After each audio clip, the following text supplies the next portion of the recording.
Hi, everyone. Welcome to the November Lunch and Learn program on homelessness. I'm Robin Schmidt, President of the League of Women Voters of the La Crosse area. I want to thank you for joining us today for this important program, especially as the weather turns more seasonal and has more impact on those without permanent housing. Before we get started, I want to remind you that our Lunch and Learn programs are just one way to stay engaged, both with the League as well as our community. We encourage you to check out our website for more opportunities to stay connected and to be informed. The calendar on our website includes both League and community events that you may be interested in, and our Ways to Engage page offers even more options for you to stay connected. Discussion groups, book club, and our Observer Corps are just some of the ways that you can keep up on what's happening in the greater La Crosse area.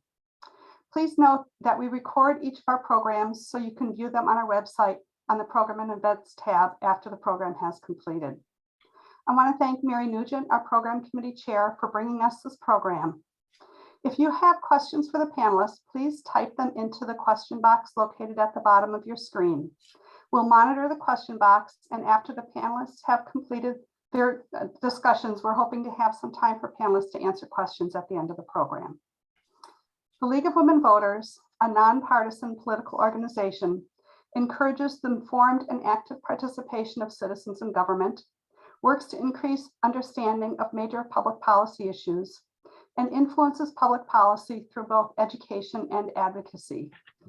We're political, but we don't support or oppose any political party or candidate. Before we get started with this program, I'd like to launch a survey that just will give our speakers a little more information about our audience members. So if you would be willing to take, just answer the 4 questions as they are here. And just so we have some understanding of what the audience background is, that would be really helpful. So we'll take just a minute and have you answer these 4 questions.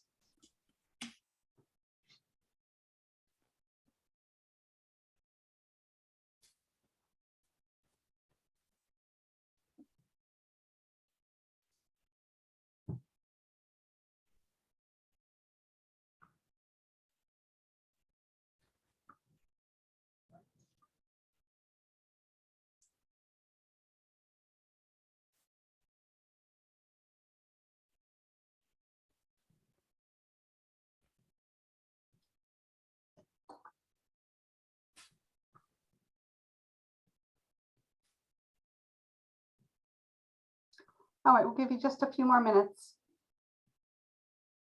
or seconds, I should say, I guess.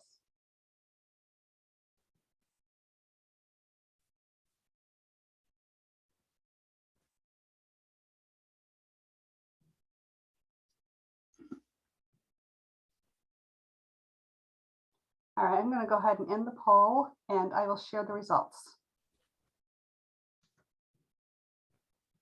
So it looks like the first question, that none of the audience has personally experienced homelessness, but that 26% have friends or family that have experienced homelessness, that 71% are aware of the types of support needed by the homeless community, and that 58% are not aware of how they could provide support to the homeless community. So thank you all for just giving us that background on, kind of your understanding and knowledge of homelessness and engagement with the homeless community. And with that, Mary, I will go ahead and turn it over to you to start the program.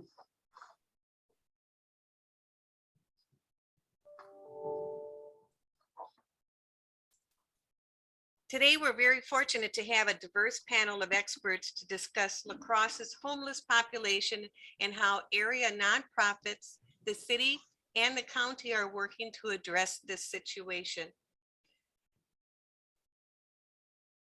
Cheryl Hancock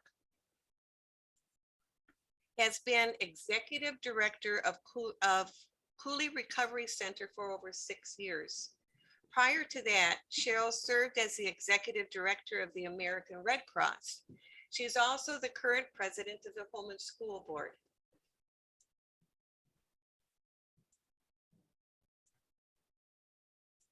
Kim Cable has served for over 16 years as the Housing and Community Services Director for Couleecap, a community action agency that serves 4 counties in western Wisconsin. Kim has a background in managing programs to serve those who are experiencing homelessness and those who are disabled for over 30 years. In addition, she serves as the vice chair of the La Crosse County Board of Supervisors, representing the 10th District. Kim also serves on the Wisconsin Balance of State Board of Directors, the City of La Crosse Housing Authority Board of Directors, and on the La Crosse Center Board.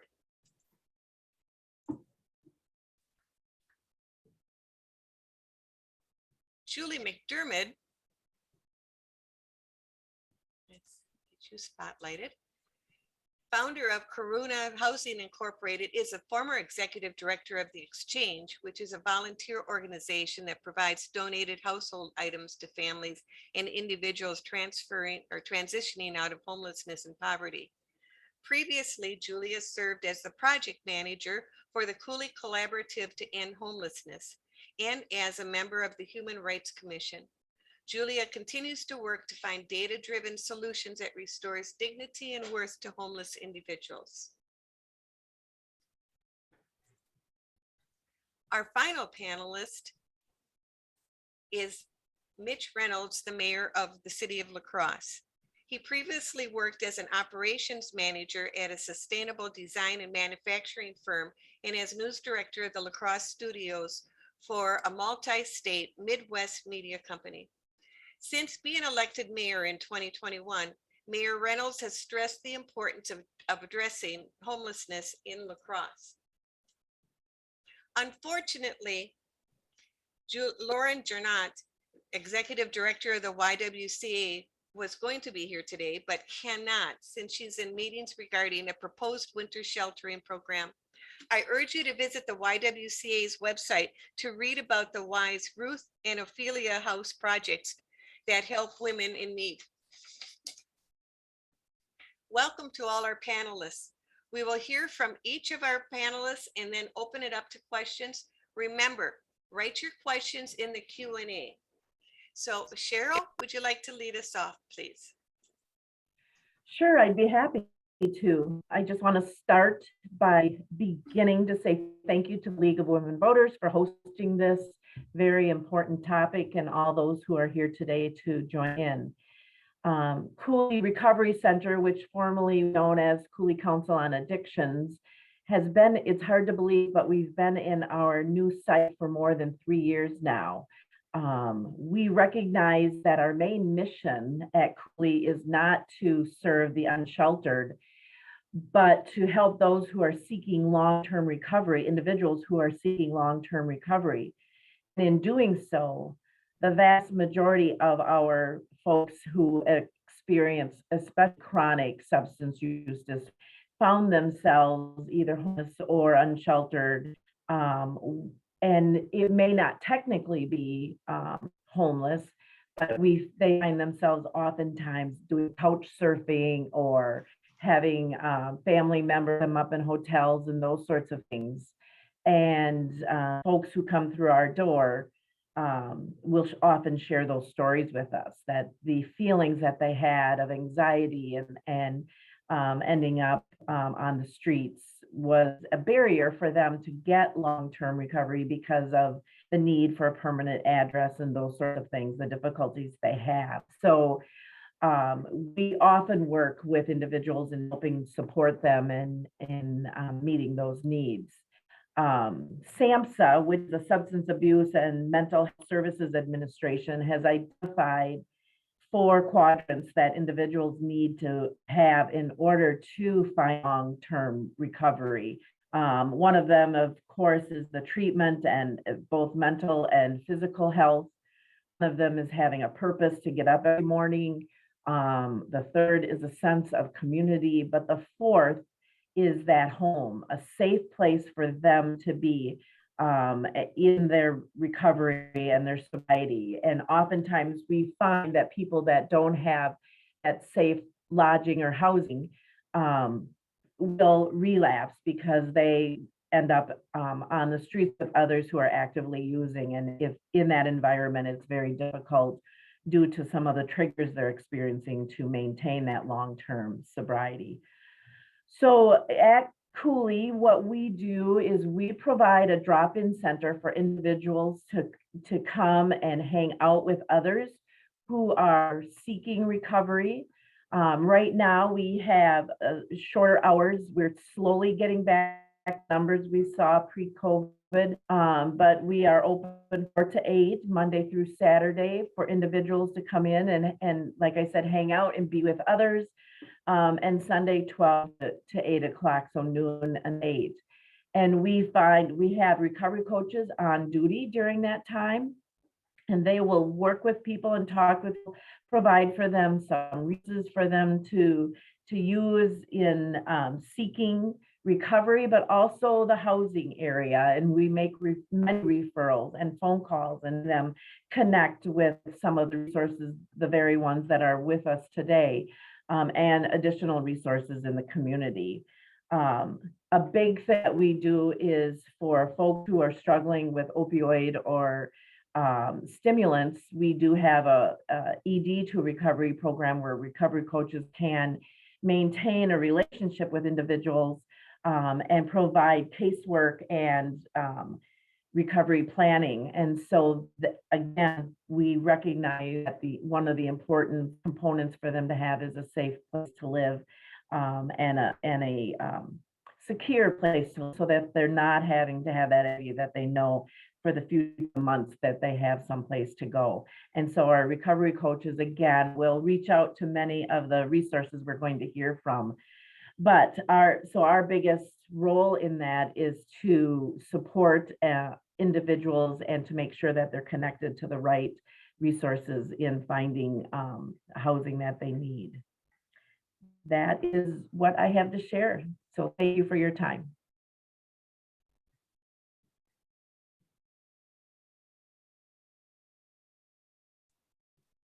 Thank you, Cheryl. And now let's go to Julie.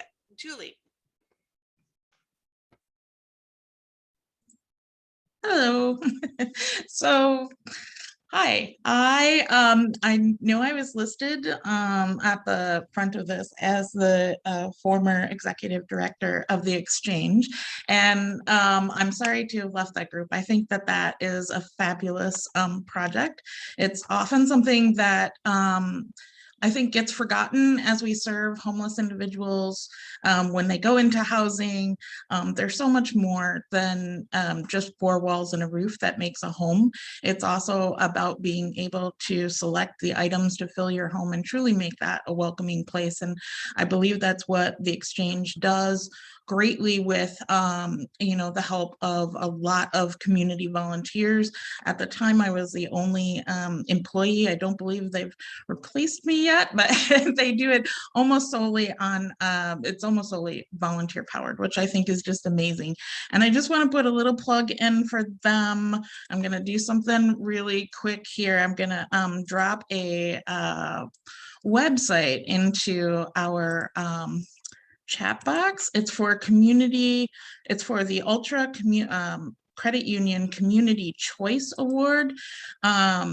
The Exchange was recently selected out of hundreds of nonprofit applications. They're one of 10 organizations that's been selected as a finalist for Ultra's Community Choice Award. It's for a grant of $10,000 to continue their work. So I put the website into the chat box, and they need your vote. So if you're interested and you want to visit that website and give them a vote, I say absolutely, please do, because they're an awesome organization. But I left the Exchange to found a new organization in our community called Karuna Housing. And Karuna Housing is well, it's named just that for 2 reasons. Karuna is the Buddhist word for compassion, And it also begins with the letters KAR, and that's an homage to Sister Karen Noiser, who has been such an amazing advocate around housing issues in our community. I'm sure some of you have seen that she won the Jefferson Award a couple of years ago for her work, actually with the Exchange and other organizations in our community working around housing. And this organization was founded by myself, along with several other partners in our community, all with extensive experience working in homelessness issues in the La Crosse community. And I'm originally from Chicago, and I barely knew all of my neighbors. I don't think I knew everybody in my high school class. Moving here to La Crosse has been amazing because I do know my neighbors, and I feel like I live in a community where we are very supportive of one another. We're very supportive of the work our nonprofits do. We have a lot of really awesome resources. And so, having lived in two different situations like that, I can honestly say I believe that the La Crosse community probably has one of the strongest chances of any community in the nation of ending homelessness because of the resources that it has, because we are so intimately knowledgeable about the problems that our community members who are living with homelessness are facing. I think we have a really strong chance here. We have all the elements. And so I'm really looking forward to see what the future brings around housing in our community, because we have seen those numbers explode. And so one of the things that I focused on as project manager with the Collaborative to End Homelessness was trying to understand our data. And I think one of the things that always shocked me was that when I came into the role, I assumed there would be some training and somebody would show me this homeless management information system that we all talk about. It's this mysterious thing. It's a difficult to handle system. And I thought, oh, I'll be able to run a report and be able to say how many people are homeless in our community at any given time. And that isn't really true. So the sole data system that we all put data into is really built to report to HUD on what we're doing with HUD funds in our community, but it doesn't always tell us exactly what's happening in our community. And so I think that's really important. And I feel like I spent a lot of time in my 3.5 years with the Collaborative trying to figure out all the sources in our community, to understand the data, but to also understand the problems that people were facing in our community. And I think that it's really important. One thing that we learned as a community working with Built for Zero, and some of you may know the name Erin Healy, who is the consultant from Community Solutions that our community worked with starting back in 2016 and through most of 2018, actually. One of the things we learned was that we have to pay attention to that data, or we're not gonna be able to solve a problem that we can't understand and that we can't measure. So I think that that's really, really important. But also, I think it can't solely be data and numbers driven. We also have to think about the people that we're serving. So everybody who's out there who's homeless today, and I believe there's 160 plus people on our prioritization list currently who are waiting for some sort of assistance to find housing or be supported in housing in our community. Every one of those people has a different story to tell, and they have a different housing solution. And while we have amazing, amazing resources in our community and agencies that are doing great work, it's really, really hard to solve that problem for 160 different unique situations.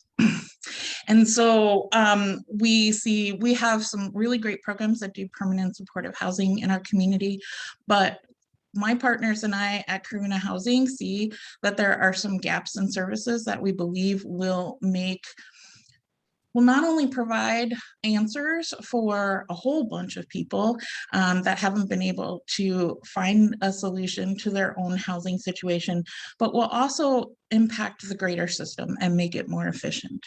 So one of the things that I see as an issue in our community is that our permanent supportive housing programs currently, we're actually dictated by HUD to serve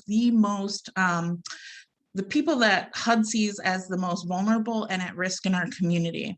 And so that's largely our chronically homeless population, people with super high barriers to being able to maintain stable housing, people with pretty severe mental health issues, addiction issues, people with criminal backgrounds and with problems with finances and credit history. And so those people, we put everybody who's in need in our community onto a prioritization list. And that prioritization list, the system that we put their information into, generates a list that tells us who is going to receive our available housing programs first. And so again, it's those people with the highest barriers that come to the top of that list. But we don't have the right solution for everybody who's at the top of that list. And what happens is that again and again, our programs have to choose somebody from the top of the list, put them in their program, in a program that may not be built to serve their needs.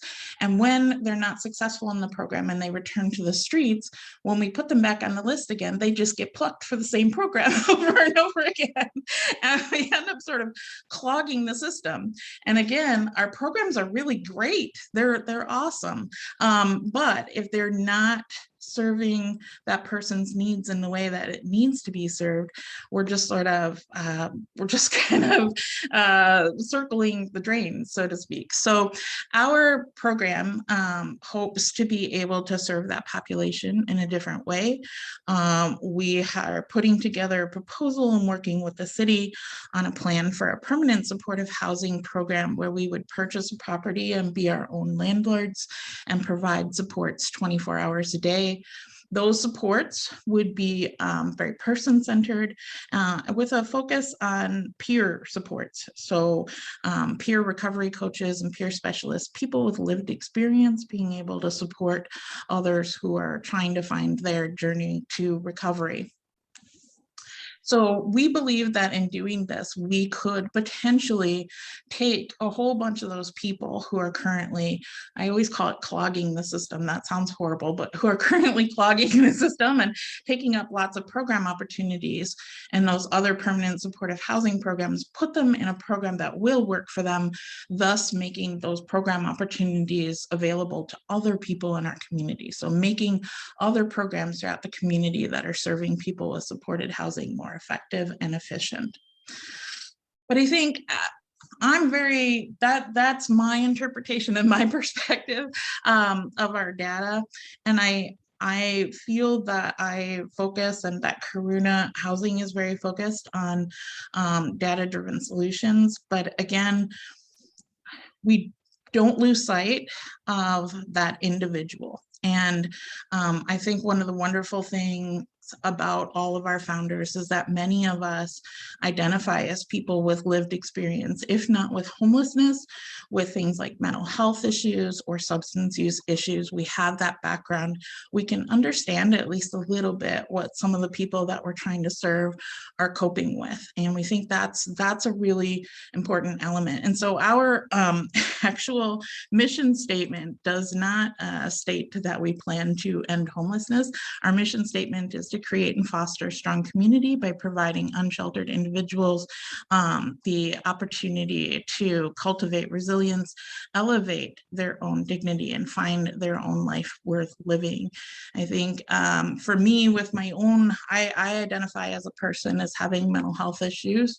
I didn't work for about 10 plus years, actually, maybe closer to a dozen years. I was living on Social Security benefits. And it wasn't until somebody gave me the opportunity to explore not just ways to reduce the symptoms of my illness, ways to keep myself out of the hospital, ways to keep myself safe, until somebody actually approached me and talked to me about finding what it was that I wanted to do with my life, what it was that was going to make me happy, what it was that was going to make my life worth living.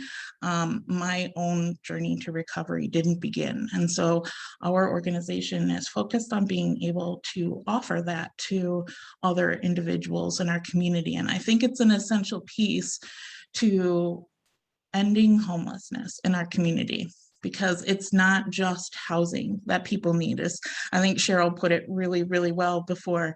People need essentially 4 things: for food, shelter, something to do, and connection to other human beings. And so that's what we hope to do with our programming. So thank you so much for having me here today. I'll mute myself and hopefully let Kim talk to you a little bit about Couleecap.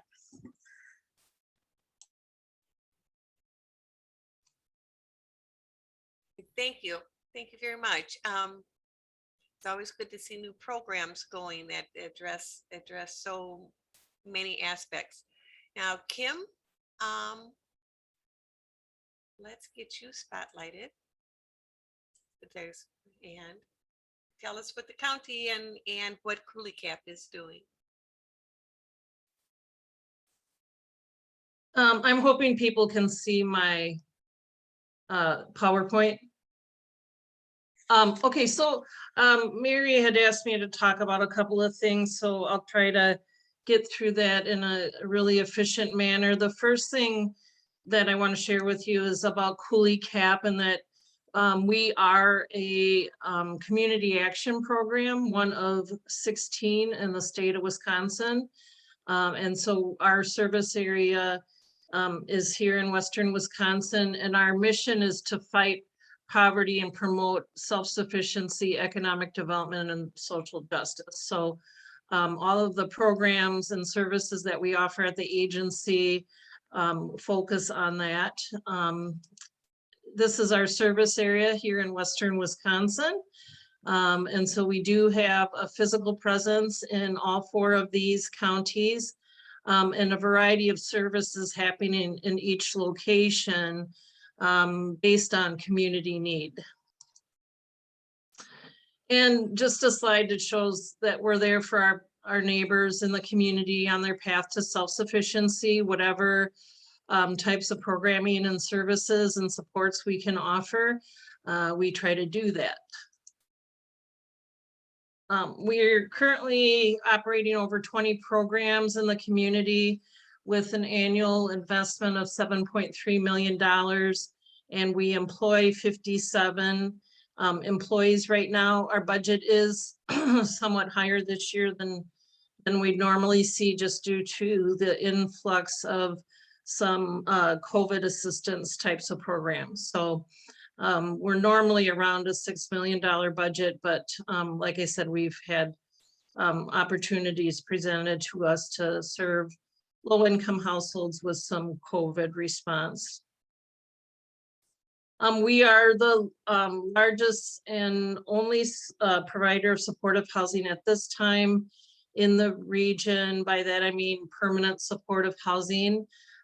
So we have 40 units of HUD-funded supportive housing, and then another range between 30 and 40 units of tenant-based rental assistance. So we're usually operating or overseeing 75 to 90 or so units of housing for people who have experienced homelessness or at risk of homelessness.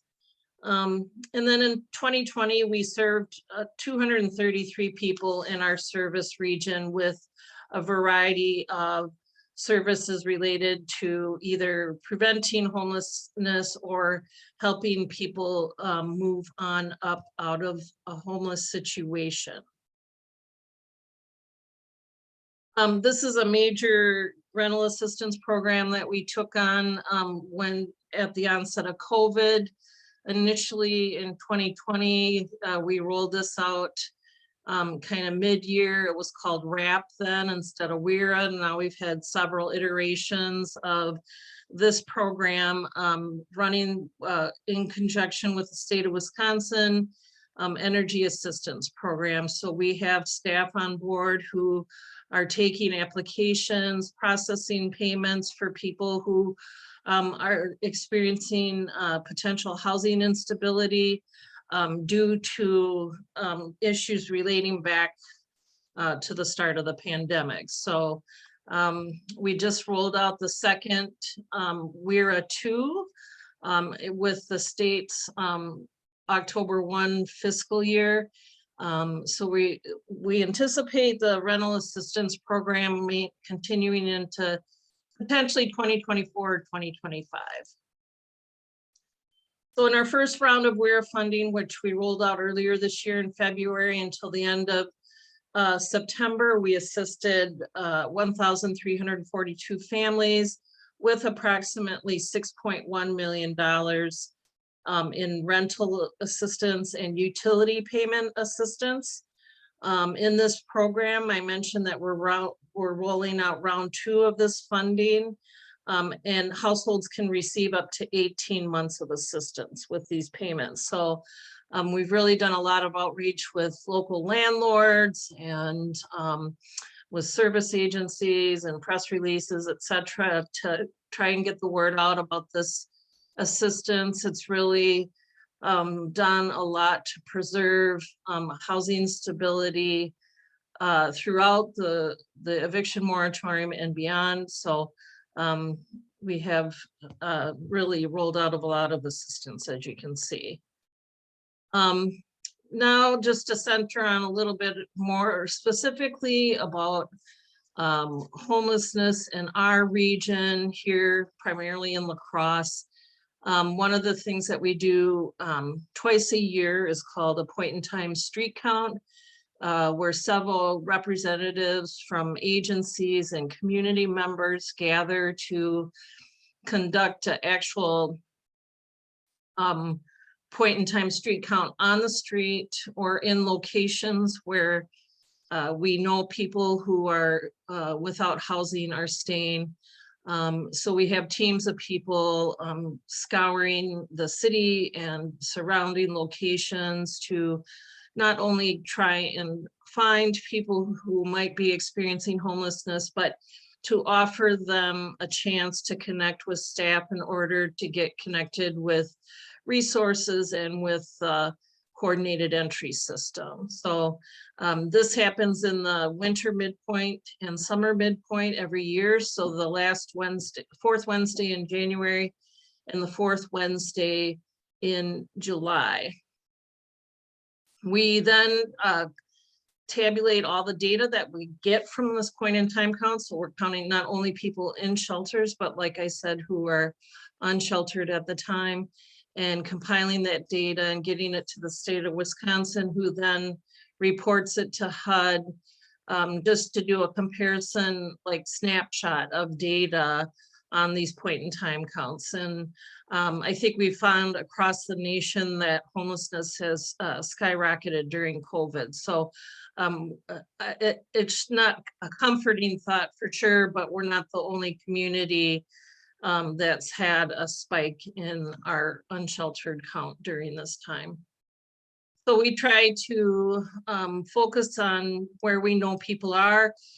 Throughout the year, we have our outreach teams working with people, not only in shelters, but outdoors. And so we're trying to keep a pretty good idea of where people are staying.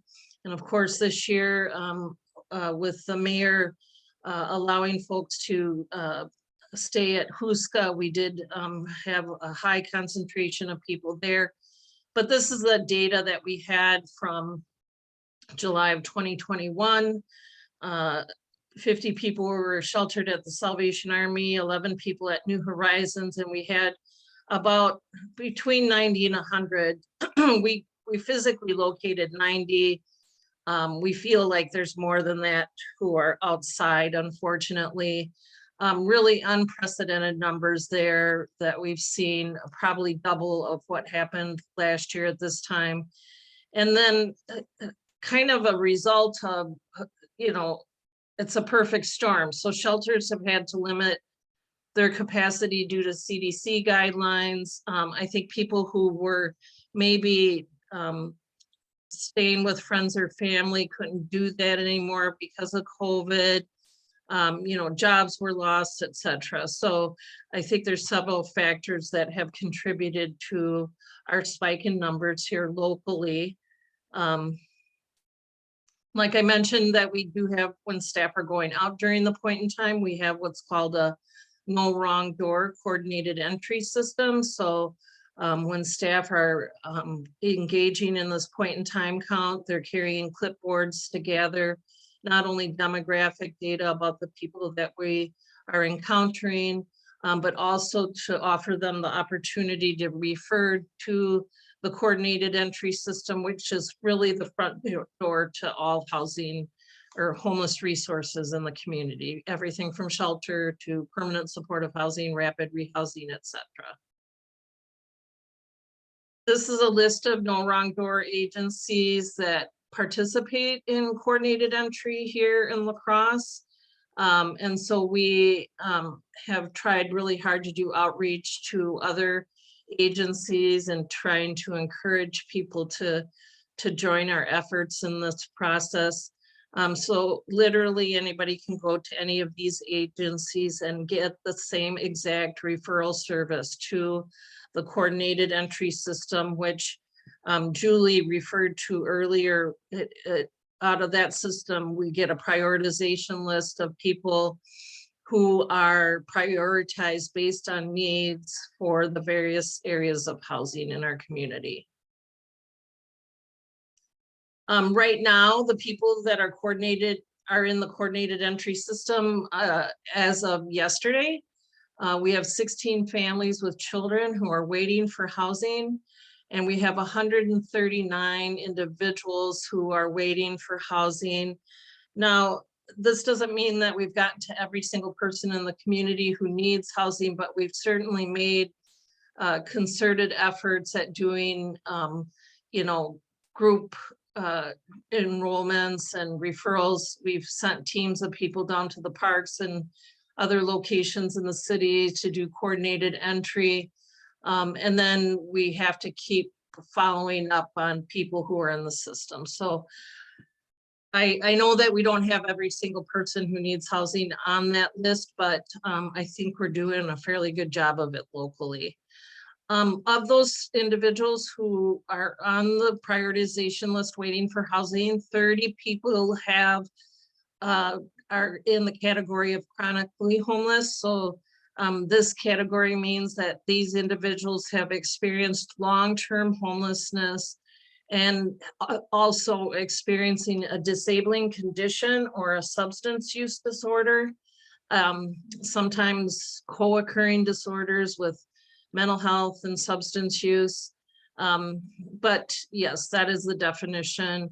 Those people, like Julie mentioned, usually rise to the top of waiting list for units that become available in permanent housing and rapid rehousing. I was asked to talk about local efforts. So we have working with the city of La Crosse for a winter sheltering project that will be funded through April 2022. Primarily a combination of utilizing existing shelter space and then motel voucher program with supportive services in place to help people successfully shelter throughout the winter, but then also try to connect with housing resources.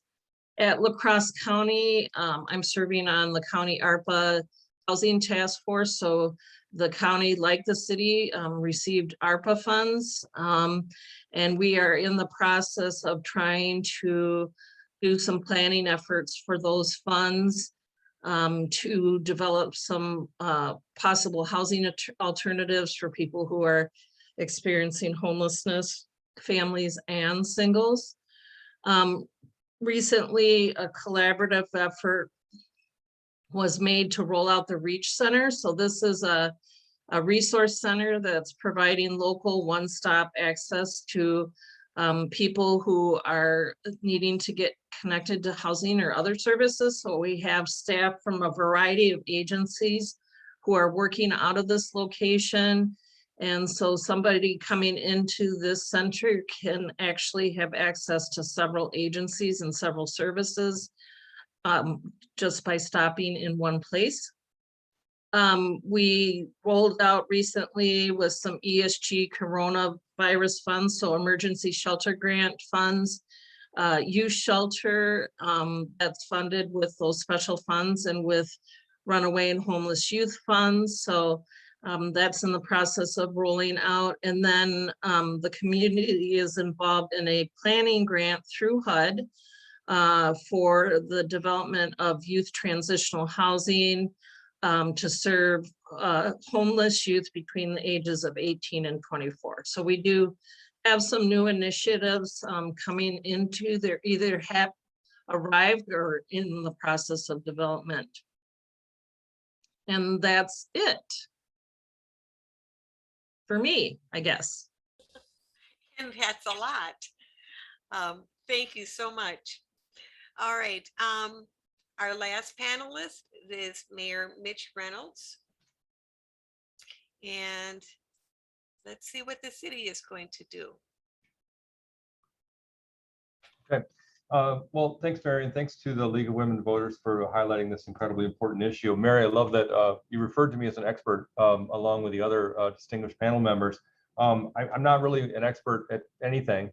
I'm really just the mayor, but I do listen pretty well. And I do find that whenever I'm listening to folks like the people who are on our panel that I listen, I learn quite a bit and come away with some additional information and ideas and ways to move forward. So I'm really grateful for this opportunity, frankly, to sit in on this conversation. So that's fantastic. One of the things that we realized right away, I realized right away when I took office, is that there was no plan in place to deal with what was clearly going to be a robust and growing population of unsheltered individuals in the city of La Crosse. There was just nothing in place for this, at least within City Hall.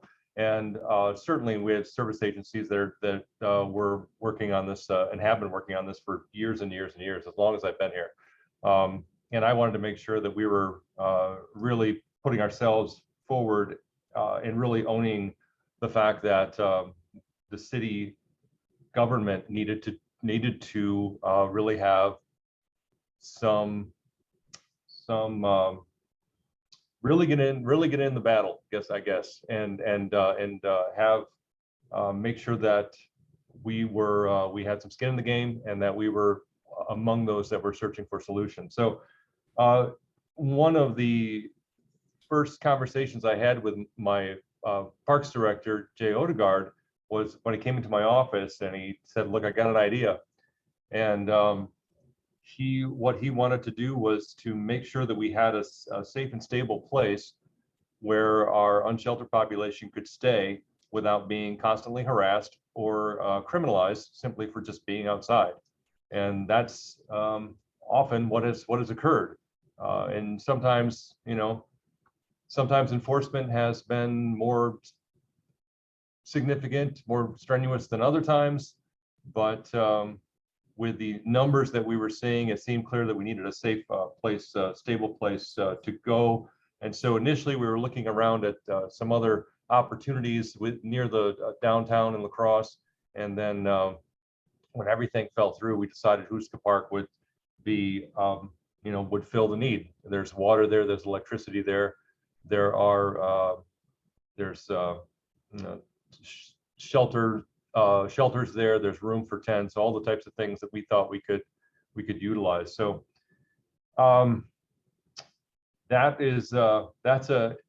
been quite an experience. One of the things that we found is that despite the numbers of folks down there and the numbers of folks who have these significant barriers to success, and we're like the addiction issues and mental health issues that have already been addressed, I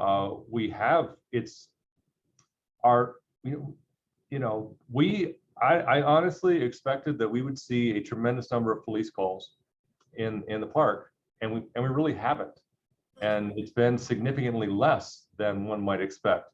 And part of that is just this society and this communal atmosphere that occurs there. And there's certainly problems, there's always going to be problems, there's always going to be some issues that we need to address in terms of safety for individuals. You know, we've had some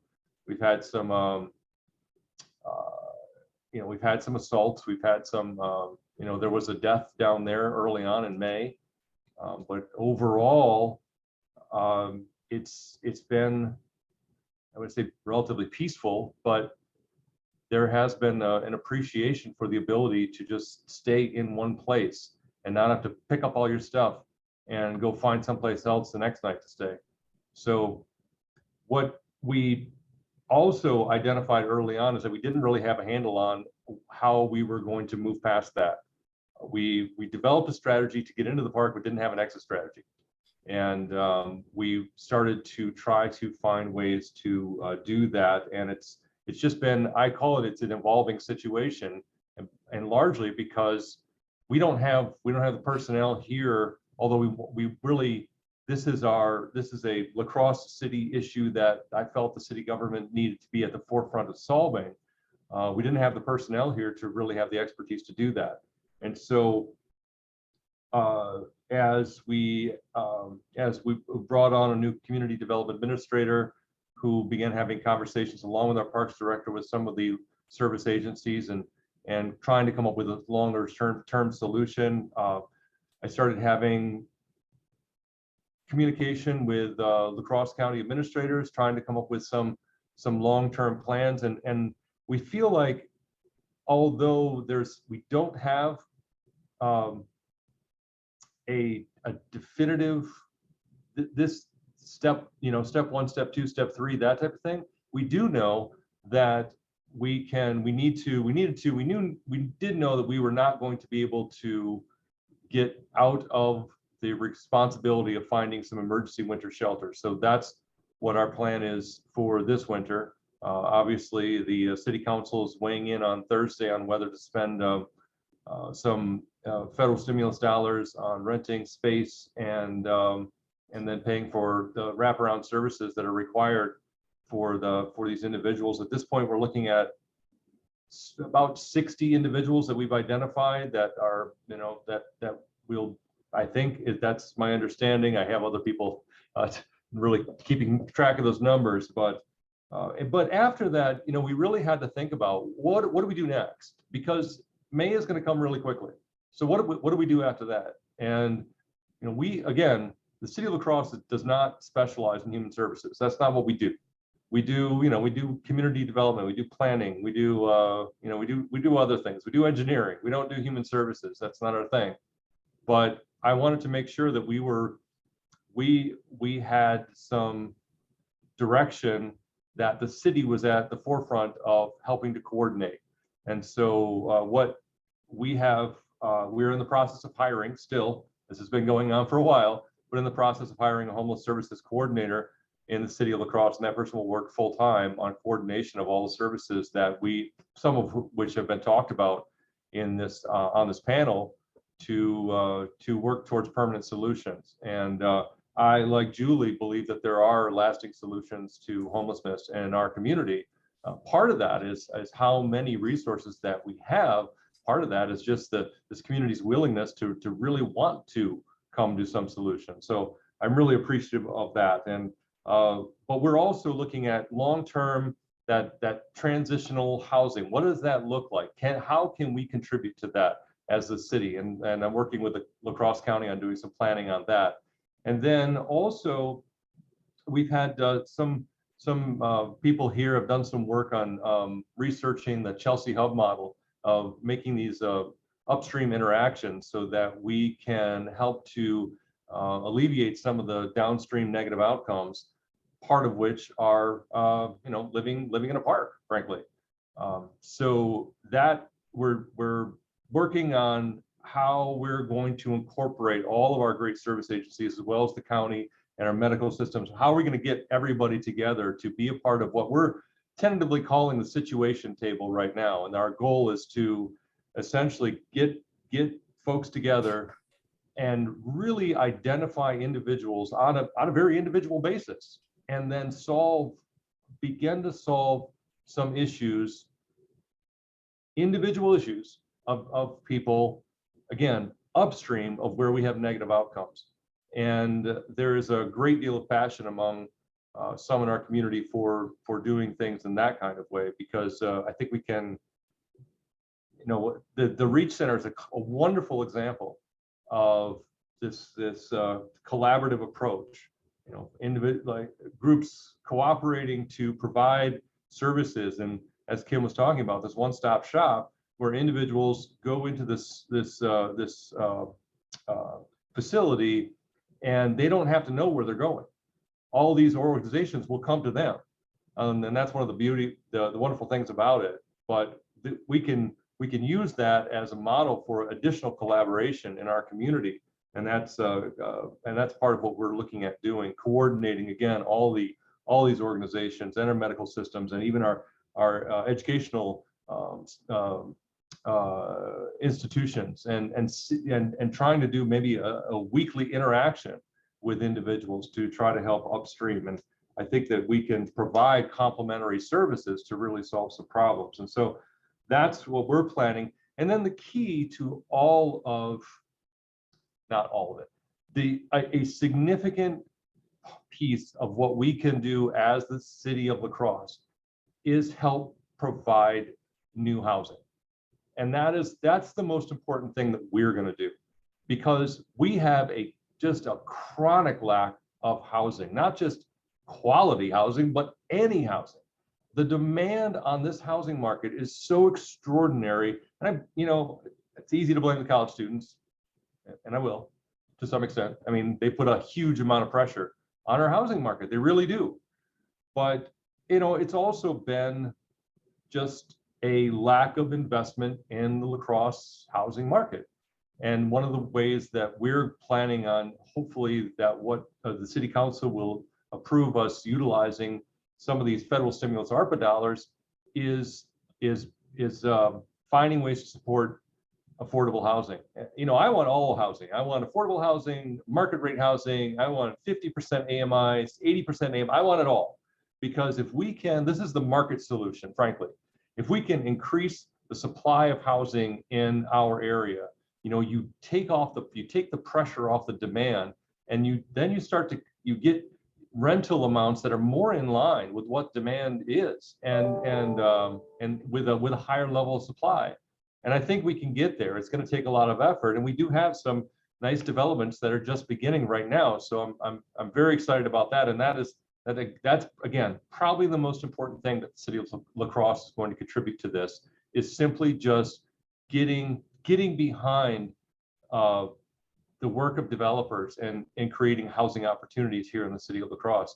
It's going to be essential. We do have these situations, and and Kim and Julie can talk about this, how we have individuals, we have the ability to pay rent. There's rental assistance available, but no place to put them. There's just not available homes for some individuals, and then we really need to solve that problem, as well as all the other things that I described before. So I guess I'll ramble on forever, and everybody obviously knows that. So I'll probably stop it there. I do want to express my appreciation for the League of Women Voters highlighting this incredibly important issue in our community. I was on a radio program last night, and I was asked by about why this is such an important issue, or how this is such a high priority. And one of the things is that it really says a lot about a community, about how we treat our most vulnerable populations. And it's important for us as community members to feel like we are doing the most that we can to address these challenges to the utmost. And I think that we become better as a community when we do that. And that's that's part of what's driving me. Part is just humanity. We have to. We're obligated to. One more thing, because I was just reminded of this. I get asked this all the time, and this was one of the dangers that we faced when we became a community that said, all right, we'll open up a park, come stay here, come be safe and stable. We faced that real challenge of having other communities say, oh, go to La Crosse, they'll take care of you. And that has happened, there's no question that individuals have come from outside of our communities, as they have for years and years and years. We have numerous stories of agencies in surrounding counties, different sheriff departments and police departments, packing up folks and dropping them off at shelters here in La Crosse. And I was asked to, how can we catch up? And I honestly don't have an answer for that. But I do know that I have to help the people who are in front of me right now. I have to help the people who need help right now. And I know that there are some significant challenges that come because of that, but I know that that's just how I'm wired. So that's what we're going to keep doing until I'm not here anymore. So that's all I got. Thank you. Well, thank you very much. Thank you to all the panelists. Let's open it up to questions now. I know I have a lot. Robin? Yeah, Mary, I've got a few. I guess the first question I have is for the panelists. Do you think that there are adequate systems in place for collaboration and coordination with all of the different groups and organizations and efforts? Do we have adequate collaboration, coordination, or is there room for improvement?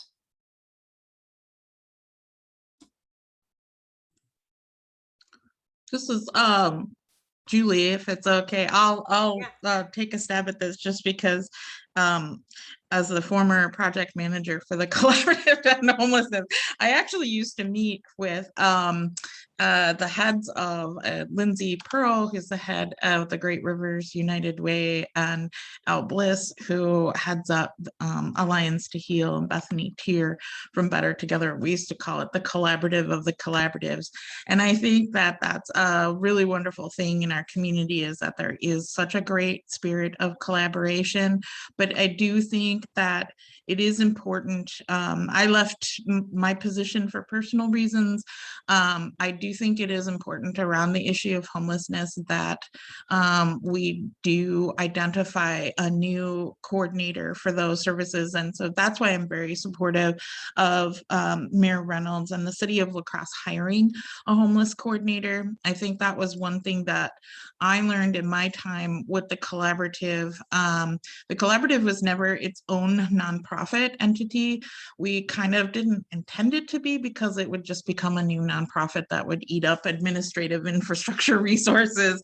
But we did see the value of it, of having somebody around, and researched other communities across the nation, including bigger communities here within the state, as well as communities that we were able to connect to by being a part of community solutions. And this included Rockford, Illinois, which is a community, an area that is very similar to La Crosse as far as its demographics and its homeless population and how it's made up. And their homeless coordinator was positioned at the city level. And so we did a lot of research there.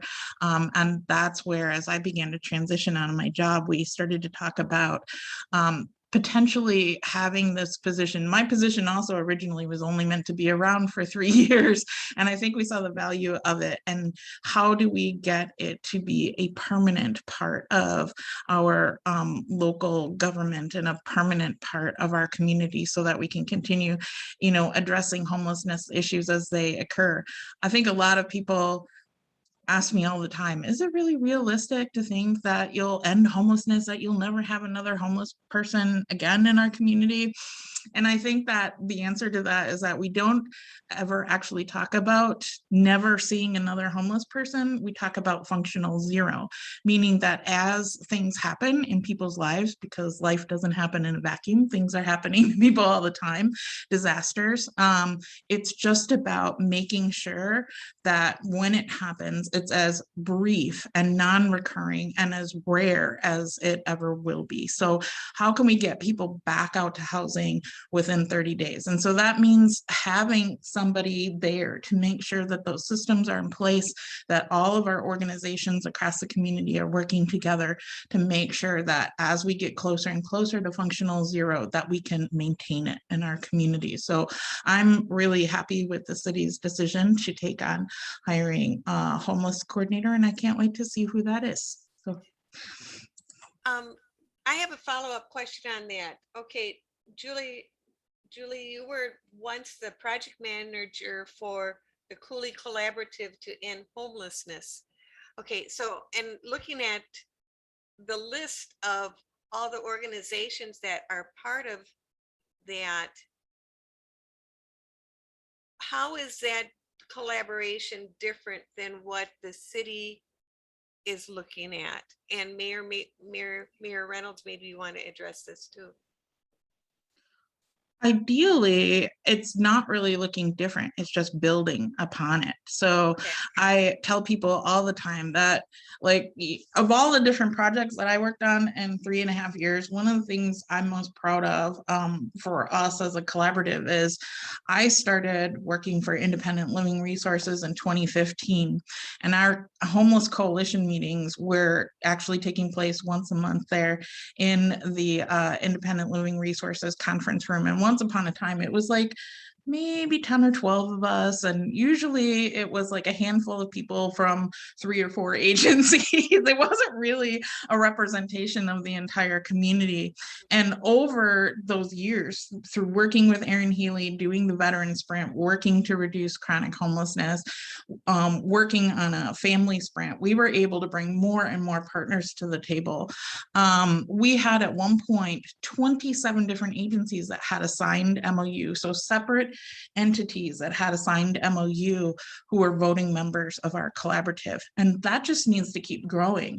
So the executive director of the Balance of State, Carrie Poser, she's always coming to our community, and one of the first slides she gives to us, no matter what presentation she does, is who do you have at the table in your community? And it should be a cross-section of everybody: health providers, police, city, county government, faith-based organizations, private individuals, funders, social service agencies.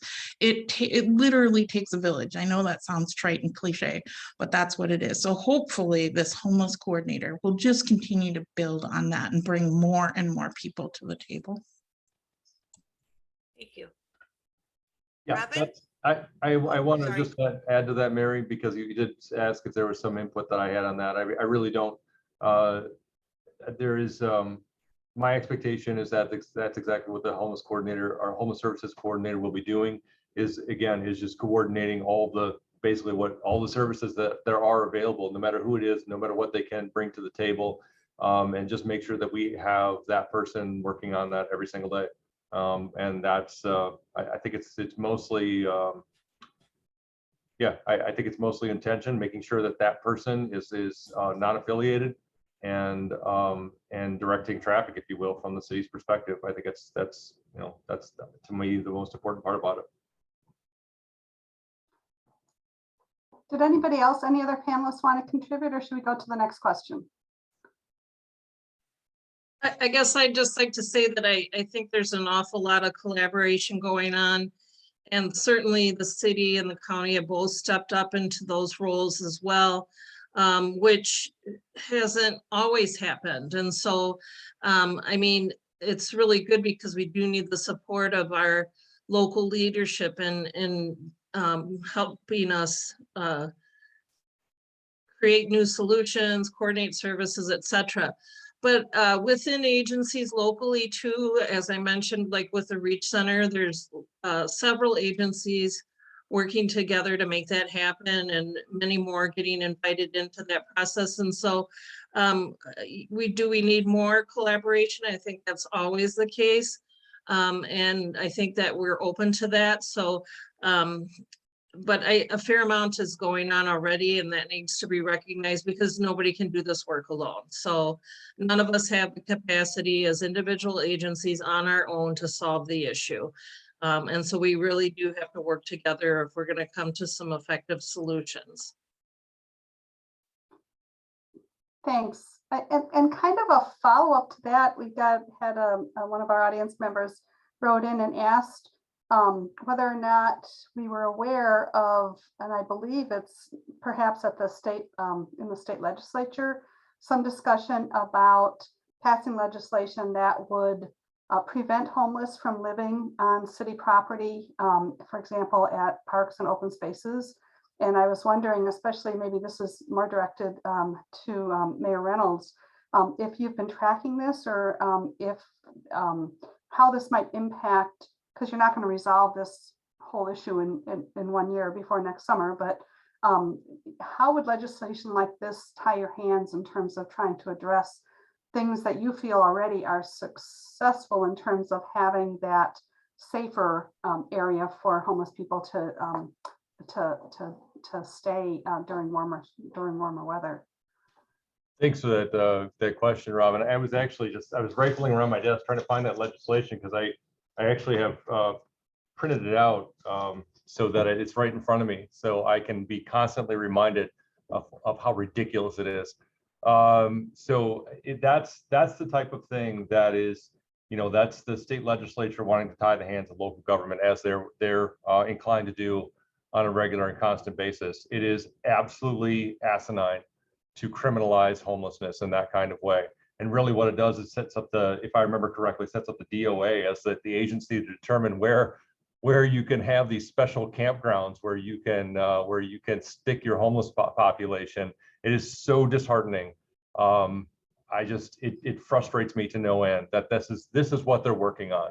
This is what they're working on. We talked about these surrounding agencies that simply do not have the resources to address the unsheltered populations in their community. And so they wind up here in La Crosse or in Wausau or in Green Bay or in Appleton or in Madison or Milwaukee or wherever there are places that do have those resources that are concentrated. And one of the reasons why there is that, because there's such a significant lack of, here I go, starting to, you get me wound up, and this is what happens. There's such a significant lack of leadership in Madison on this issue. It's embarrassing that instead of trying to find ways to provide resources so that we're addressing this crisis level of homelessness throughout our state and throughout our nation, what they're trying to do is criminalize it. It boggles the mind. Yeah. So anyway, it would. But how do you really feel? Oh, yeah, right.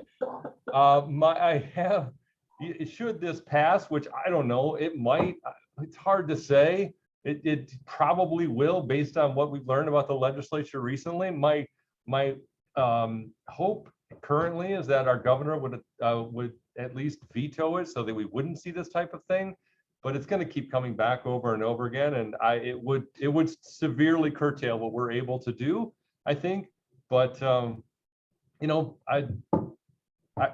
guess I don't know what to say other than I'd probably still find a way to get around it. Maybe, I don't know. But yeah, it's frustrating is where I'm going to go with that one. I'll leave it there. Sorry.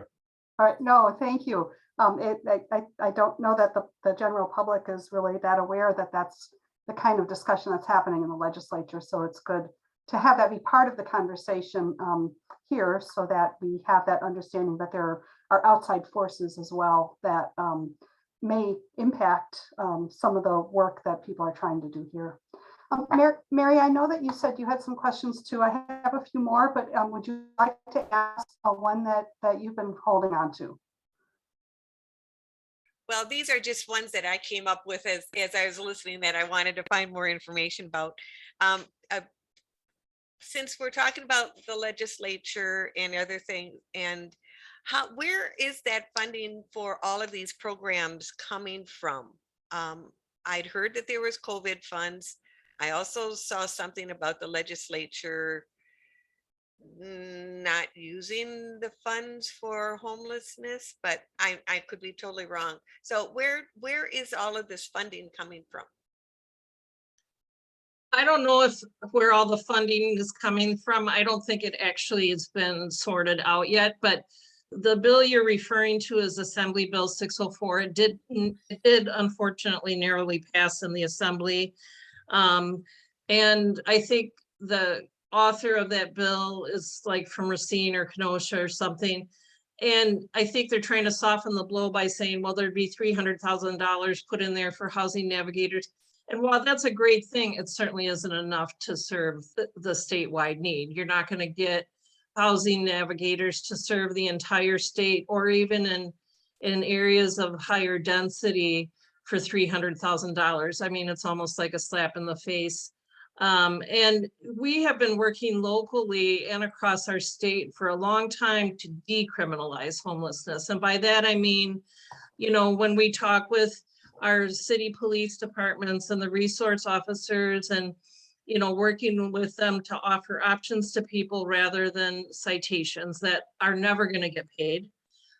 These are folks who don't have any money usually, and what money, little money they do, they're trying to survive on. And so it's just, I don't know whose harebrained idea this was. It doesn't make any sense. I think there's a much more effective way to help local communities provide the services necessary for people who are experiencing homelessness. Punishment should not be part of that package, ever. Because people can't control the situations that they're in oftentimes, and being homeless is traumatizing in itself. We shouldn't be piling any type of punishment on top of that. So.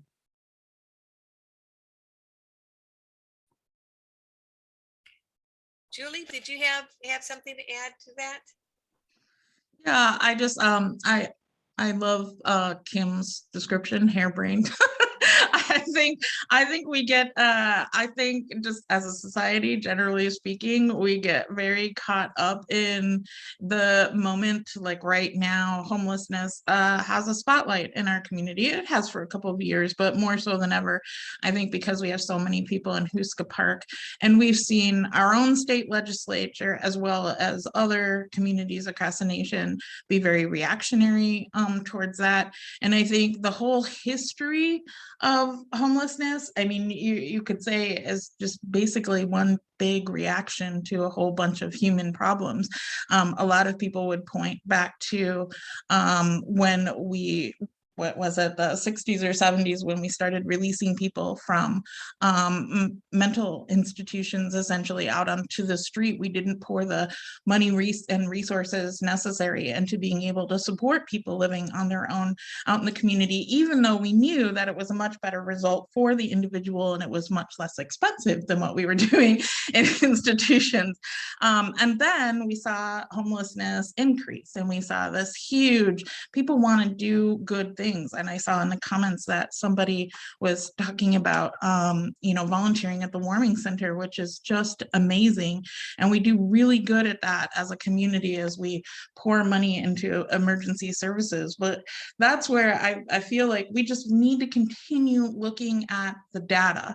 And the data shows that solutions like banning people from public spaces, putting them into jails, demanding that they make changes to their lives before we give them housing, punishing them somehow for the wrongs that they've done, is more expensive to us in the community, as well as just continues to grow the problem. So hopefully, I know there are advocacy groups out there working to hope that legislation doesn't pass in our state. It could very well be, but I think locally, if we just continue to look at the problem and to be mindful of our data, that we'll find the right solutions for us here in La Crosse. And I just wanted to bring up, I don't want to skip back too much, but like Mayor Reynolds had mentioned lots of people flowing into La Crosse because we have great services. Our data actually shows that we ship more people out of La Crosse than we take in. So we've had the Balance of State Executive Director come and bring data to that effect. And so I think that's where it's really important, because there's perceptions about the problem as a whole, and then we react. We have like a gut reaction to it as a community rather than paying attention to the data. And so there's So that's where I feel like homelessness is probably one of our trickiest and most complex social problems. Is you do have to pay attention to the data to be effective, but you also really have to be compassionate and focus on that individual solution. And that's really tricky, but I think we have the right combination here in La Crosse to do it. So. I have a question that came in from one of our audience members, and it has to do with several of you had talked about this criteria that you use determining who comes up to the top of the list, and there may be problems with how that matches with what opportunities might be available. I guess the question I have, and pardon me if I'm not articulating that well because this is a new concept for me, but you know, how do you fix that, or how do you find an alternative way of, I'm not sure prioritizing people is the right word, but of addressing, you know, the breadth of needs rather than, and I think somebody said it was a HUD designated system that they had. Are there ways for kind of having other systems that work for everyone? I can talk about that a little bit, just because our programs are firmly embedded with that coordinated entry system, and it is a requirement of the funding that we receive. I'm not convinced that the way we prioritize people is the best way to do that. It's based on a lot of factors, length of time homeless, a score that they get on an assessment, etc. And some of it, I don't think is always, we're maybe not using the best tools always, but we're using the tools that have been made available to us.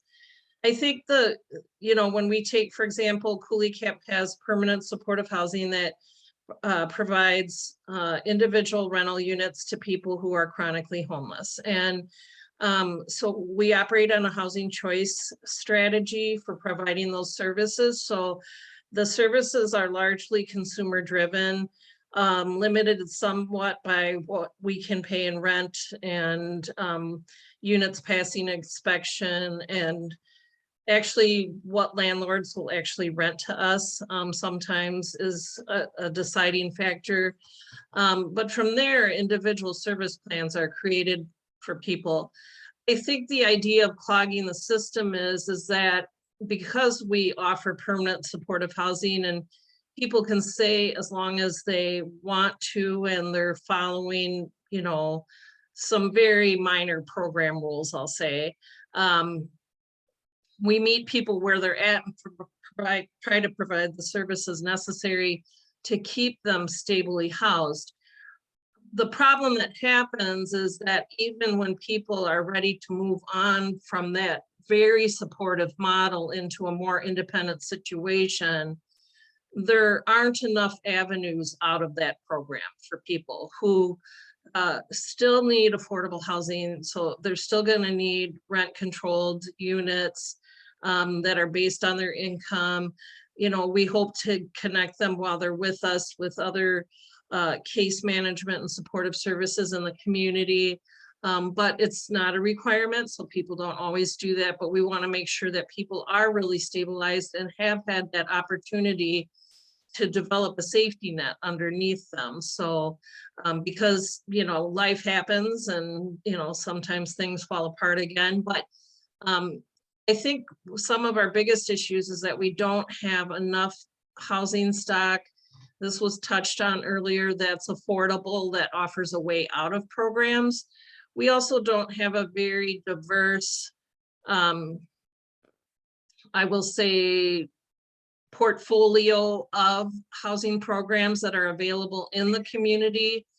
And that's largely due to funding, I would say. I don't think there's a lack of agencies that aren't willing to go after funding when it becomes available, but there is, you know, there's a lack of diverse funding sources and diverse programs that could serve a variety of needs. So, you know, we do have a need to diversify our funding sources, develop other types of programs that could meet a variety of needs within the community. So it comes down to resources. You know, what do we have available to us to help develop some of those alternative or unique types of housing situations that can maybe serve a certain population of people effectively.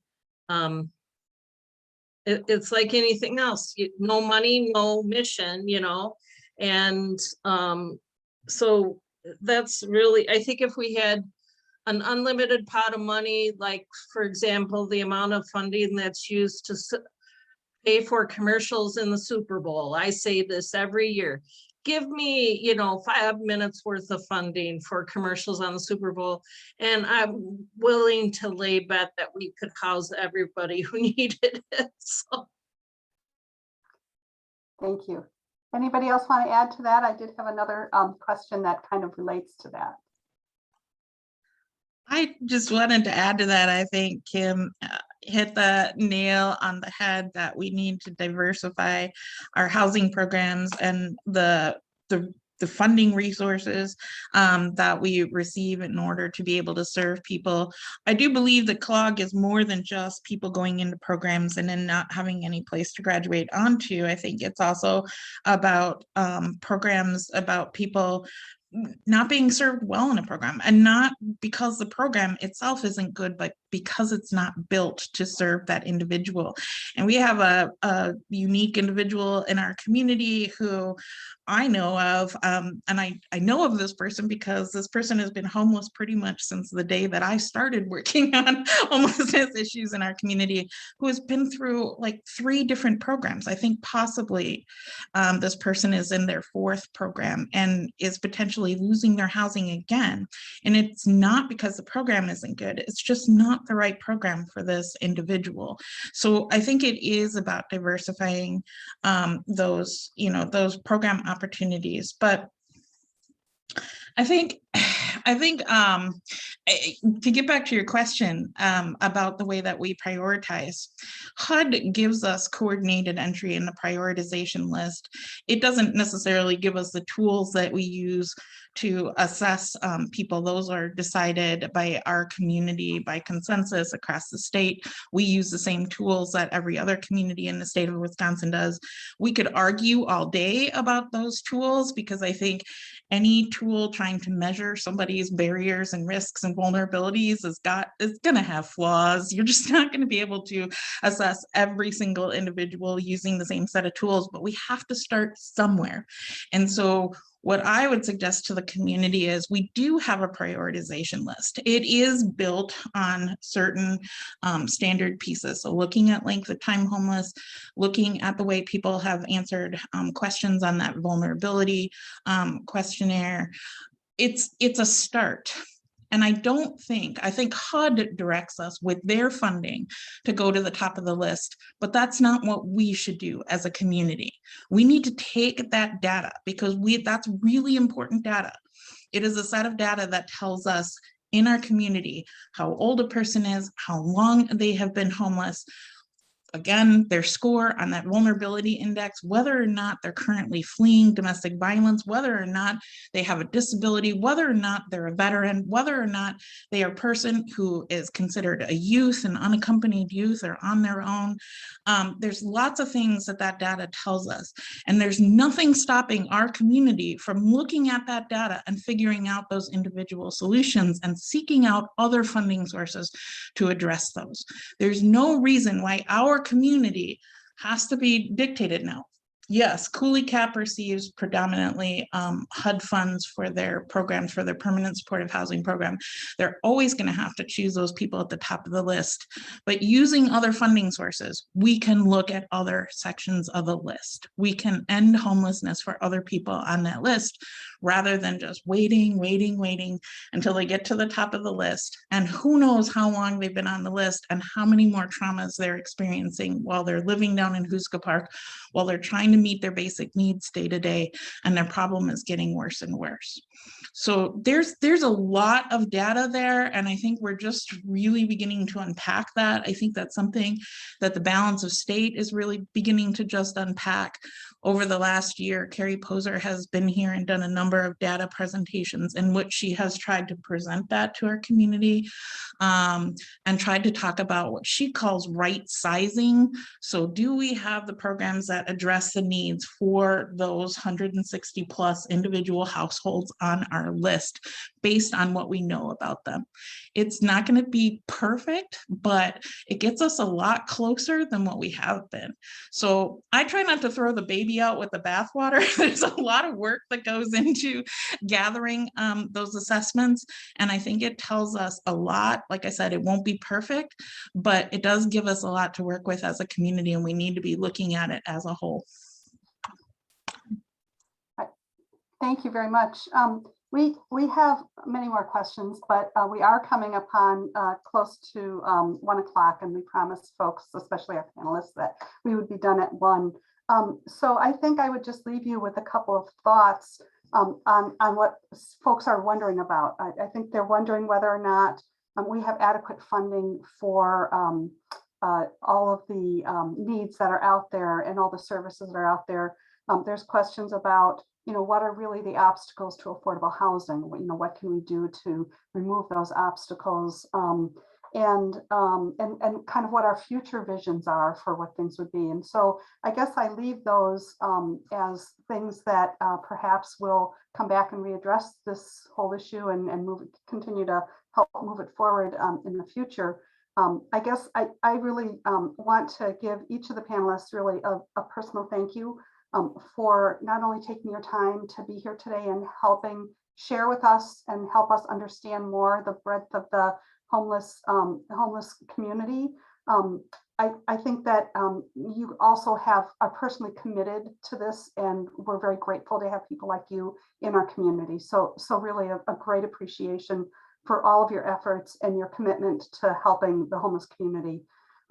We're not alone with these challenges, and I'm really humbled by everything that you all have done to help people in need. To our audience, I would invite you to join us for our next Lunch and Learn on December 14th, where we're hoping to learn about different cultural celebrations that are included when we say Happy Holidays. We kind of thought we've tackled in our Lunch and Learn programs the criminal justice management system, policing, homelessness, and we thought maybe for December we try to think of something more uplifting and recognize all the different celebrations that occur that we're kind of getting into this holiday season, and let's learn more about what they mean to different communities and different cultures. So we invite you to come and participate with that on December 14th. And visit our website for more information on how to register and for other community information. As I said, this program will be posted on our website as well.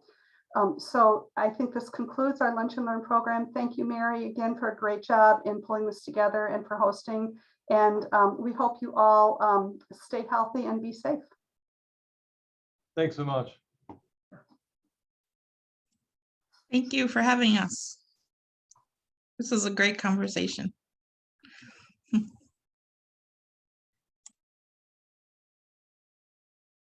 Oh, Cheryl's already gone. I wanted to ask Cheryl about the misconception of the fact that homeless people, or not the fact that homeless people are all drug addicts and alcoholics. Is not based in fact, is it?